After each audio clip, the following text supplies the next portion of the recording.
Alright, today I'm unboxing the Autel TPMS 508 tire pressure monitor system scan tool. I just picked this up at Auto and Advanced Auto for about 300 bucks, and wanted to unbox it and show you guys what the kit all comes with. So we got the sleeve off. Let's open up the case, see what's all on it. First thing, you got your user manuals, instruction booklets. You got your cord for charging the scan tool itself, your OBD2 connector for hooking up to the vehicle. Comes with 8 sensors, universal. You can program them to whatever you need to program them to. Then you've got 4 replaceable stems for when these stems eventually don't work, but I've never been a fan of the metal stems. I'll probably just get more rubber ones. And then you got your magnet for exciting the sensors, but I never really used one of these. I've had one of these tools in the past. I had it about 3 years, but somebody stole it, so I had to buy a brand new one. See if the tool's even charged up. Oh, it's got some juice in it. But you got your quick mode for hurry up and scanning the sensor. Go through, find all your different kinds of vehicles. Advanced mode for relearning. Again, you just go through all your different position relearn.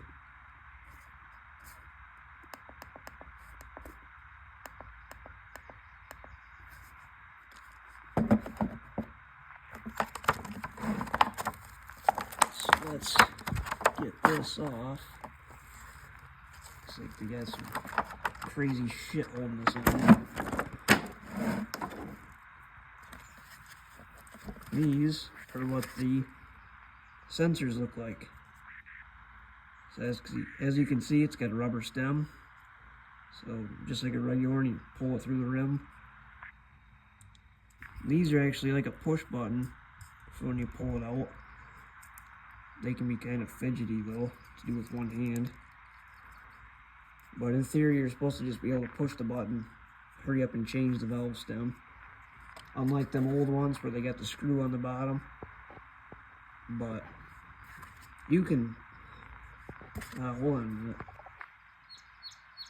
So like I was saying, you just push that button, and this is what it looks like after it comes out.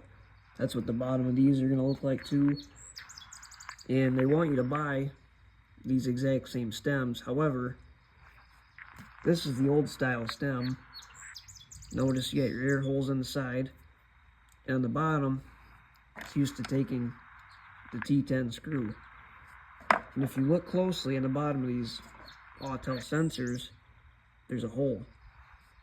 So you can actually screw your old regular generic valve stem into an Autel sensor. Now I know some guys are going to say, oh, don't do that, you're not supposed to do that. Hey, guess what? I've been doing it, it works.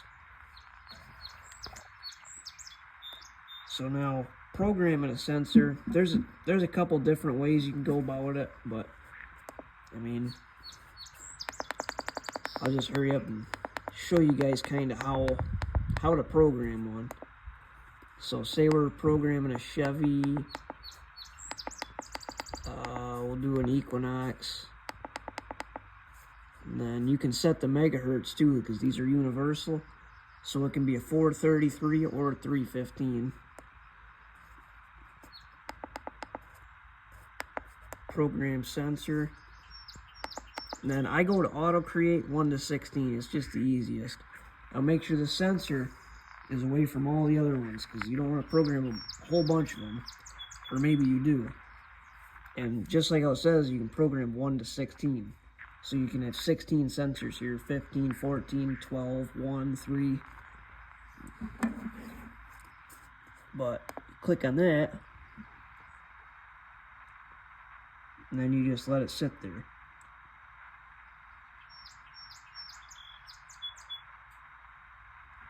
See, it says one sensor detected, continue. If I click continue, it's going to program the sensor to that Equinox. But we're not going to continue because we're not going to waste a sensor just for this video. So I'm going to go ahead and cancel. So program canceled. But if I click continue, it would program all the megahertz, the vehicle information to the sensor. And then it would be good for that car. Then I'll demonstrate how to scan a sensor on a car. So we'll take a look at this vehicle. 2008, the 8th month. Usually you can round that up to the next year. So this is a 2009 Chevy HHR. So we'll go in our settings. Chevy, hold on. Make sure you're in quick mode. Chevy, where is it? HHR 2009. Now there's clamping or snapping. It almost don't even matter. Scan all sensors. Find your stem. Click this button that looks like Wi-Fi. And just like that. Now this is set on KPA. It should be on PSI. So I'll have to go in the settings and figure out how to change that. But we'll go on this side. And again, just hold it up. Click this Wi-Fi button. And just like that.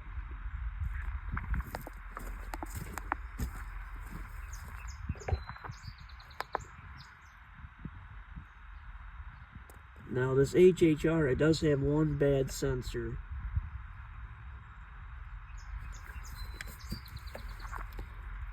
And another thing I noticed about this tool, if the battery is low on this tool, it'll have a harder time picking up the actual sensor. So make sure your tool's charged up before you go around scanning stuff and programming sensors. So this one's taking forever, so probably this one don't work.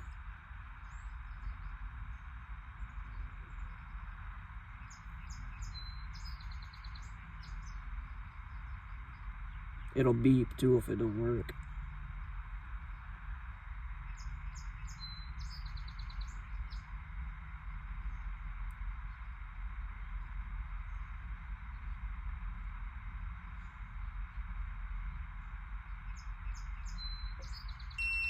Yep, just like that. It'll beep.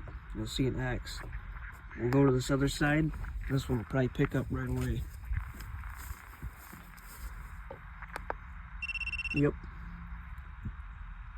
So just like that. And then this is the style charger it comes with. I mean, it's pretty common. Just a regular USB. Plug it into the wall. And then there's actually a setting where if you do need to update your tool, because a new year vehicle comes out, like say next year there's going to be 2026 vehicles, you'll have to update this tool for 2026. And you can use this to plug into your computer and go online and put the software in for free. They don't charge you like them other people do. And then another thing that I actually recently found out is you can use this to plug into your laptop and you can do printouts. So after you scan all the sensors, you can print out a screen of all the sensor information and you can actually show a customer, you know, that all their sensors are working, that they're not working, that one's bad, the battery life on them. So, you know, this ain't a bad little tool for 300 bucks, especially with all the stuff that this kit came with. That's pretty much it though, guys. I mean, I guess if you were wondering, try to open this box one-handed.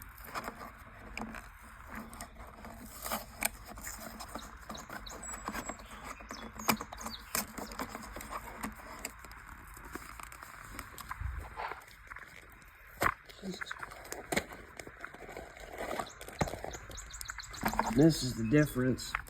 These stems are like a bolt-in. This is the clamping style versus snapping style. Like I said, I don't really care for this style. They cost more money. These are easier, faster, and cheaper to replace. I really just recommend rubber stems. Never been a fan of these. If you are, good for you. But I probably won't use them very much. But that's all for this tool. Anybody has any questions, you know, leave them down below. Let me know what you think. If you want to see something else or see me do a relearn with it, just, again, leave a comment, and I'll see y'all later.